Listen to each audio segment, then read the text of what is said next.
What's good, everyone? OJ here. Welcome back to another video. And I have to say, thank you guys so much for watching. Thank you guys so much for tuning in. Thank you guys so much for being awesome like you guys always are. But today, we're going to talk about something that's going to blow your mind when you actually get to play it. So by watching this video, you're going to know later that it's going to blow your mind. Yes, Bayonetta 3 is going to blow your mind in many different ways. And I know this because of what Hideki Kamiya has been saying. There has been new information that has came out. And to me, it is the completely type of Kamiya thing to do. The type of trolling thing to do before you're about to release something that the world has never seen. A masterpiece. Something that just goes above and beyond what we've seen before from Hideki Kamiya and his team. Something that goes above and beyond what we've seen from pretty much any game. To me, it has that lining. Now, where do I have this evidence? Well, there isn't much. But we're going to get into all of that, okay? We're going to get into all of that. We're going to get into the new information of what Hideki Kamiya has to say and so much more. But before we do, please make sure you guys hit that like button on this video. Also, make sure you comment down below what's your favorite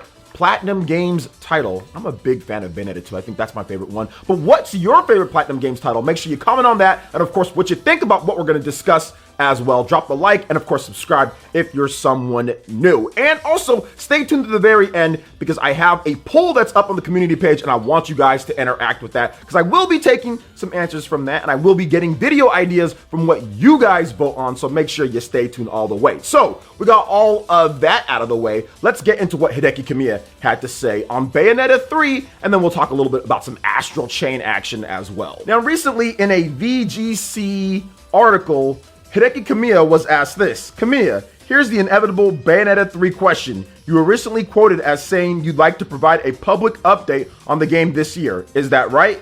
Kamiya said this. It's not really our position to say, but it's January. We've got to have something come out, right? I guess it's safe to expect that something will come out. There's still a lot of the year left, is what I'm saying. Now, the next thing that VGC asked him was, by update, do you mean something more substantial than another CGI logo?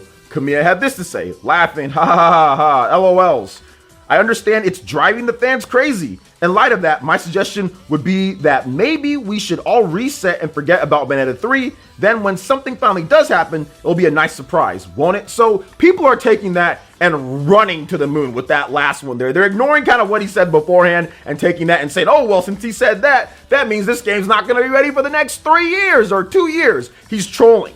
If you know Hideki Kamiya, that last part was trolling, right? Because he can't say anything. The dude is NDA'd. He is NDA'd by Nintendo. He said it's not their position to say. It's not his position to talk about it. So Nintendo obviously has something huge set up for this game. Something that they want to reveal it in their way. They want to show it off in their way. And this game has been in development since they announced it. It's been in development since then, but they're doing something drastic. It is not a Bayonetta 2.5 or a Bayonetta 2.7 or anything like that, or more like Bayonetta 2, 2.5, I guess, right? It's not a half step. It's a full step and maybe a half. And that's why I feel they're taking so long to get the game out. But if you look at it from development purposes wise, if they're doing something kind of completely new from what they've done before, which it does seem like based on the long development of this game, then 3+ years seems to be just about normal for game time development. They just announced it extremely early because they wanted to hype up Bayonetta 1 and 2 coming to the Switch. They were at the Game Awards. It was the first year of the Nintendo Switch. They were trying to build insane hype levels. They were trying to build momentum for the franchise and get people excited. Plus, they didn't want to hear the inevitable questions of when's Bayonetta 3? Does Bayonetta 1 and 2 have to sell in order to get the third one? So I personally feel, I'm not usually a fan of announcing stuff super early in advance, but franchises like Bayonetta, the ones that were like almost extinct or dead, I think it's okay to at least just mention something about it, show something like a little short teaser or whatever the case is, even if the game isn't quite ready to go anytime like in the next year or so. That's like my one exception. Usually I'm like, hey, show it when it's ready. But Bayonetta 2, the way that game kind of happened, the fans of the game, they're so passionate. So to me, I think it was okay that they did that. But that's the reason why, in my opinion, that they actually revealed Bayonetta 3 so early. Just because there was so much at stake when it comes to the Nintendo Switch and just getting hype around the system and kind of what happened with the Wii U. I mean, you needed to have some big excitement and big announcements. And it wasn't like there was a bunch of big third-party games being announced from like Call of Duty and all of that. So Nintendo needed their own hype in some way. So I think that was their way of doing it with a big, mature rated franchise, or at least when it comes to the core gamers, kind of like a really good rated franchise. So let's talk about this and why it's going to blow your mind when it comes to Bayonetta 3. So what we've heard over the years of this game is that they want to make something that's completely different. They don't want to go in the same vein as what they've done before. They want to create one of the greatest action games, or the greatest action game of all time. They want to create something that's really going to be different and set itself apart. That's why, like I said, I think it's taking longer than what you would expect it, because if they were just taking the Bayonetta 2 engine, which is already on the Nintendo Switch, just upping the graphics a little bit and all that and putting it out, I don't think it would have been this dramatic in terms of us waiting for the game. But I honestly feel that they're trying to do something mind-blowing. And you have to remember this about Hideki Kamiya, guys. He is not a half-step guy. He is not a person that doesn't create something that completely kind of like blows you away. I mean, not everybody will like what he creates, but he always creates something innovative. He always creates something new. I mean, if you look at some of the franchise this guy has done, he's been a trailblazer for action games, for adventure games. Just look at his history, right? When he tries something new, it's always like a super home run, but there's so many new ideas that are introduced into the formula. You have to just sit back and say, okay, I might not like this game as much as other people, but man, that was a pretty cool idea in terms of what they've done and what you can do in the game. If you look at the history, Devil May Cry, obviously that was the start of everything. Look at what he did with Bayonetta and how he introduced so many cool game mechanics when it comes to the action genre. Look at what he did with Clover, Beautiful Joe, talk about Okami. These are some of the greatest, most innovative games within their genres. He always kind of comes in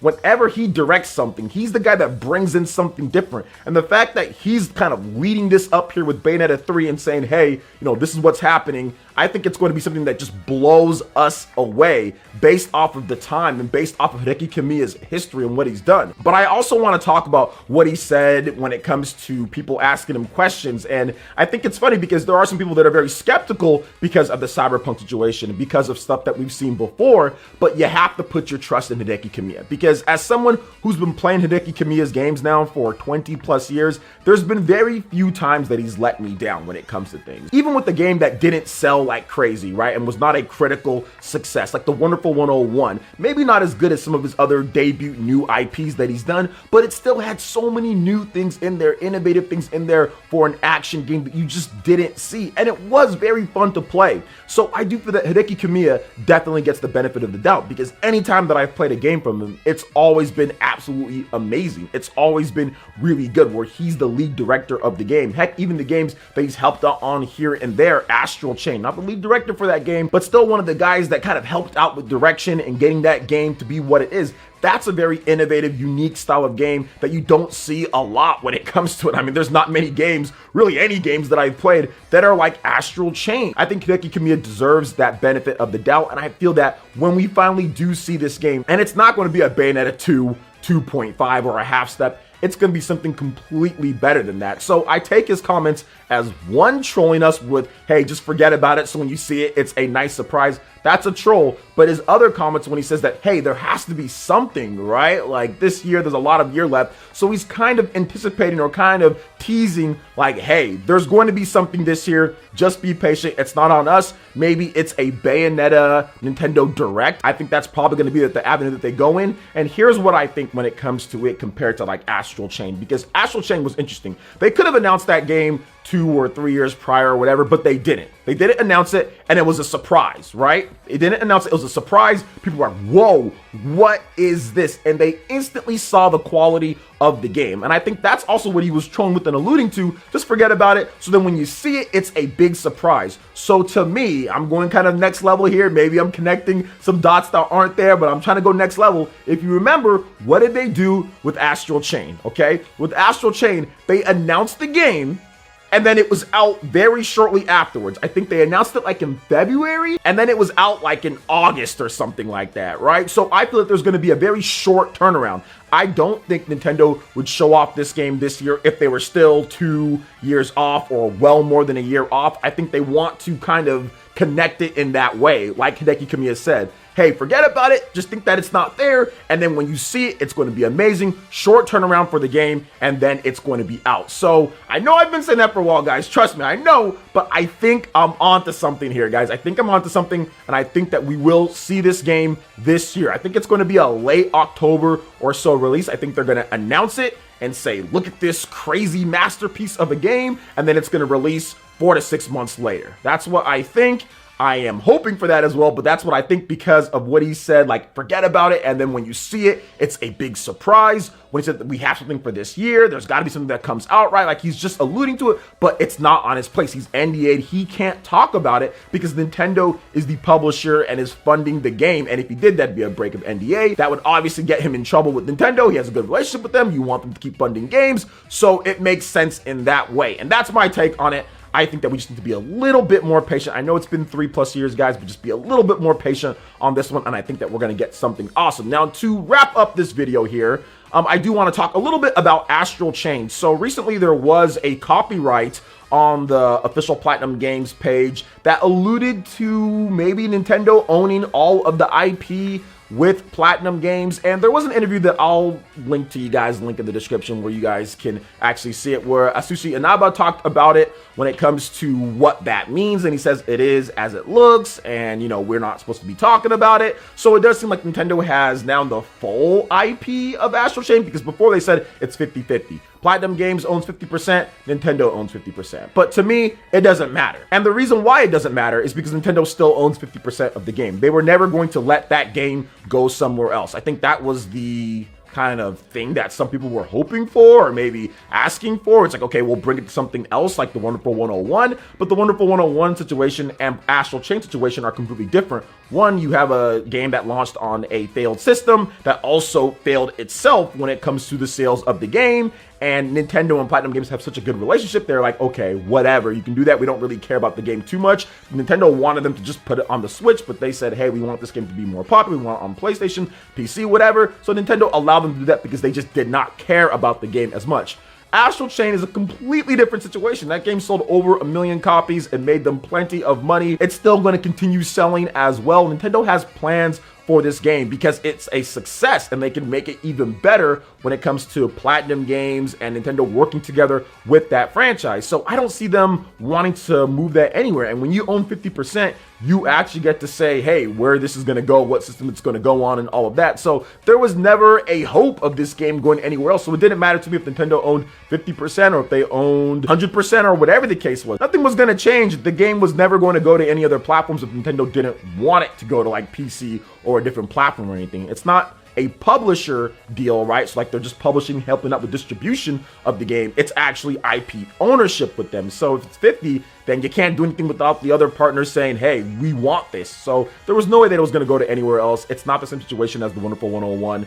And yeah, I'm looking forward to what else they do with the franchise when it comes to like an Astral Chain 2 or something like that, because I do feel that it's going to come at some point, maybe in the next couple years or something like that. I think there's going to be another one, and I think it's going to be amazing because Tura-san over there at Platinum Games did a phenomenal job with the game. So guys, those are my thoughts on this. Bayonetta 3 is going to blow your mind. Astral Chain isn't going anywhere. And remember, guys, we have a brand new community poll that's up. You guys can vote on what you want to see next when it comes to your most anticipated games, what you're looking forward to on the Nintendo Switch. I'm looking at the poll numbers, guys. I'm responding to people as well. I think we're having a ton of fun there. So make sure you go vote. And of course, whatever game wins, we'll have a nice discussion on that. Maybe I'll even read some of the comments. So thank you guys to everybody who's interacted already. And I'll be doing more of these. So you guys just tune in on the site, like, obviously subscribe, comment on there. So it should be a ton of fun, guys. So thank you guys so much for watching this video. I do appreciate it. Make sure you hit that like button if you did like this video. Lets me know you guys want more content like this going forward in the future, and subscribe to PlayerEssence for the latest RPG, Japanese, Nintendo gaming news. Thank you guys so much for watching, and we'll catch you for the next one. Peace.